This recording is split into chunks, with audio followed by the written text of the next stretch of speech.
भारत में 80% लोगों की डाइट में माइक्रोन्यूट्रिएंट्स की कमी पाई जाती है। माइक्रोन्यूट्रिएंट्स जैसे कि विटामिन डी, बी12, आयरन और पोटेशियम। भारतीय महिलाओं में तो आयरन की इतनी कमी पाई जाती है कि उसे एक साइलेंट क्राइसिस कहा जाता है। और ये प्रॉब्लम सिर्फ भारत तक सीमित नहीं है। अमेरिका में 90% लोग पोटेशियम की कमी से सफ़र करते हैं और जर्मनी में भी 30% महिलाएं आयरन की कमी से सफ़र करती हैं। तो मान के चलिए कि आपकी भी डाइट में किसी न किसी न्यूट्रिएंट की कमी ज़रूर होगी, और अगर आपने मेरी ही तरह इसे दूर करने की कोशिश की है, तो ये पाया होगा कि इतनी सारी एडवाइस हैं, इतने सारे आर्टिकल्स लिखे जाते हैं, इतने सारे वीडियोस बनते हैं कि समझ ही नहीं आता कि कहाँ से शुरू करें। अब सवाल यह है कि अब करें तो करें क्या? मैं भी इस प्रॉब्लम से काफ़ी साल तक स्ट्रगल करता रहा, तो आज मैं आपके साथ एक step by step process share करने जा रहा हूं जिसने मेरी इस प्रॉब्लम को सॉल्व किया। इस प्रोसेस को फॉलो करके आप खुद ही सीख जाएंगे कि अपना न्यूट्रिशन कैसे कंप्लीट करना है। आपको किसी और पे डिपेंड रहने की कोई ज़रूरत नहीं होगी। हमारी बॉडी को इतने सारे न्यूट्रिएंट्स की ज़रूरत होती है, तो चलिए आज एक पर्टिकुलर न्यूट्रिएंट पे फोकस करते हैं जो है पोटेशियम। अगर आप में पोटेशियम की कमी है तो इसकी वजह से आपको muscle cramps, weakness and fatigue और कॉन्स्टिपेशन हो सकता है। आपकी एनर्जी लो रहेगी और हो सकता है कि आप प्रॉपर्ली एक्सरसाइज भी ना कर पाएं, क्योंकि मसल्स को पोटेशियम की भी ज़रूरत होती है। और कभी-कभी ब्लड प्रेशर और हार्ट प्रॉब्लम जैसे भी इश्यूज आते हैं। अगर आप भी इनमें से कोई प्रॉब्लम फेस कर रहे हैं तो हो सकता है वो पोटेशियम की कमी की वजह से हो। पोटेशियम की एक्सट्रीम डेफिशिएंसी तो इतनी डेंजरस है कि आपको हॉस्पिटल तक जाना पड़ सकता है। मतलब क्लियरली अगर आप न्यूट्रिशन के बेसिक्स को मिस कर रहे हैं तो अपनी हेल्थ के फाउंडेशन को ही वीक बना रहे हैं। ज़्यादातर लोग न्यूट्रिशन को पूरी तरह इग्नोर ही कर देते हैं, और जो लोग ध्यान देते हैं वो सिर्फ कैलोरीज या फिर प्रोटीन गिनकर ही रुक जाते हैं। बाकी शरीर के जो रिक्वायरमेंट्स हैं जैसे कि माइक्रोन्यूट्रिएंट्स, उन्हें कैसे पूरा करें इस पे कोई ध्यान ही नहीं देता। मैं एक फिजिसिस्ट हूँ और मुझे प्रॉब्लम सिस्टमैटिकली सॉल्व करना पसंद है। तो यही अप्रोच मैंने न्यूट्रिशन में भी लगाई और आज मैं आपके साथ ये फ्रेमवर्क शेयर करने जा रहा हूँ। स्टेप 1 में आप ये पता कीजिए कि आपको डेली कितने पोटेशियम की रिक्वायरमेंट है। अगर आप सर्च करेंगे तो ये पाएंगे कि एक एडल्ट मेल को 4500 मिलीग्राम पर डे और एक एडल्ट फीमेल को 3500 मिलीग्राम पर डे पोटेशियम की जरूरत होती है। ये ध्यान रहे कि ज़्यादा पोटेशियम लेना भी हार्मफुल होता है, तो इसी रेंज के आसपास रहें। अब स्टेप 2 में आप ये पता कीजिए कि आप जो खाना रेगुलरली खा रहे हैं उसमें कितना पोटेशियम पहले से ही मौजूद है। शुरू में आपको ये कैलकुलेट करने में थोड़ा टाइम लग सकता है, लेकिन पेशेंस रखिए, ये स्टेप इम्पॉर्टेंट है। मुझे भी टाइम लगा था और ये काफ़ी नॉर्मल है। यहाँ मैं आपके साथ 3 टूल्स शेयर करने जा रहा हूँ जो मुझे बहुत हेल्प करते हैं।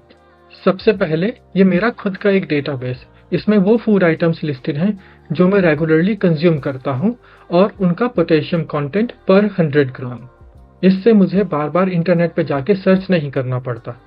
सेकेंड रिसोर्स जो मैं यूज़ करता हूँ वो है ये nutritionix.com वेबसाइट।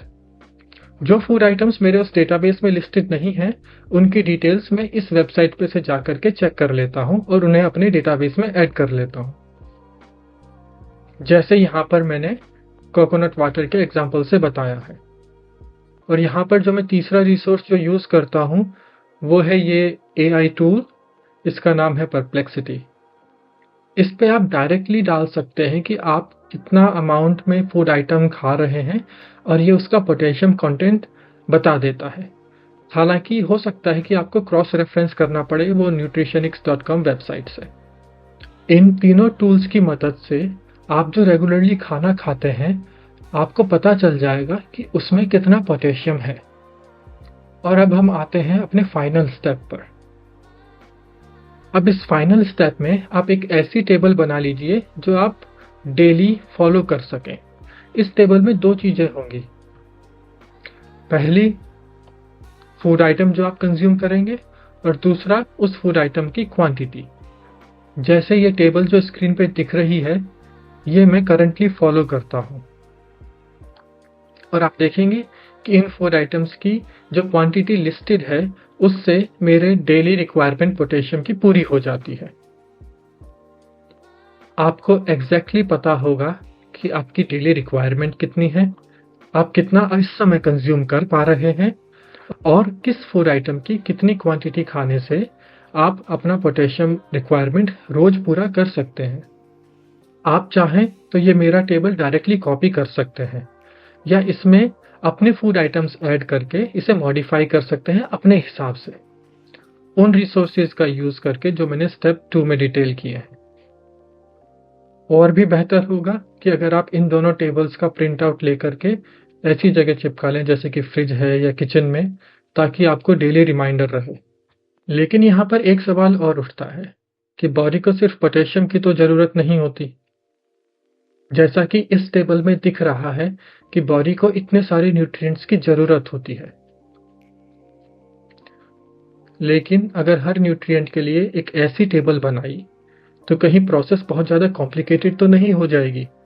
इसका जवाब यह है कि आपको फूड आइटम्स थोड़ा ध्यान से चूज करने पड़ेंगे। अगर आप nutrient dense food items select करेंगे तो थोड़े से ही फूड आइटम्स से सारे न्यूट्रिएंट्स कवर हो जाएंगे। जैसे कि मेरी टेबल में मेलन्स जो लिस्टेड हैं उनसे ना सिर्फ पोटेशियम मिलता है बल्कि विटामिन ए और विटामिन सी भी काफ़ी मात्रा में मिलता है। आगे आने वाले वीडियोस में हम सभी न्यूट्रिएंट्स को एक एक करके टैकल करेंगे ताकि आप भी अपनी एक कंप्लीट डाइट बना पाएं। यही अप्रोच यूज करके मैंने भी अपने लिए एक डाइट डिजाइन की है।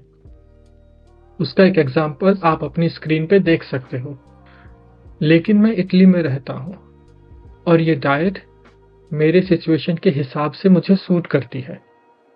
और हाँ, मैं रोज ही इन सभी चीज़ों को कंज्यूम नहीं करता, ये सिर्फ एक डिटेल प्लान है जो मैं अपने हिसाब से यूज करता हूँ। मेरा गोल है कि जैसे आज पोटेशियम कवर किया, ऐसे ही बाकी सारे न्यूट्रिएंट्स भी एक एक करके कवर किए जाएं ताकि आप भी अपनी एक कंप्लीट डाइट बना पाएं। तो अब आपके पास एक क्लियर प्रोसेस है। अपनी रिक्वायरमेंट समझो, अपना करंट इनटेक चेक करो और एक फाइनल सिंपल टेबल बनाओ। और जैसे जैसे हम अगले न्यूट्रिएंट्स कवर करेंगे उसी टेबल को हम आगे मॉडिफाई करते रहेंगे ताकि उसमें बाकी सारे न्यूट्रिएंट्स भी कंप्लीटली ऐड कर पाएं। अब आप ऐसा कीजिए कि इस प्रोसेस को एक वीक तक फॉलो कीजिए और फिर कमेंट सेक्शन में अपने एक्सपीरियंसेस शेयर कीजिए। और अगर आप भी अपना पर्सनलाइज्ड डाइट प्लान बनाना चाहते हैं तो please whatever. Please, I want to reach 1 million likes. So please, sarapakara.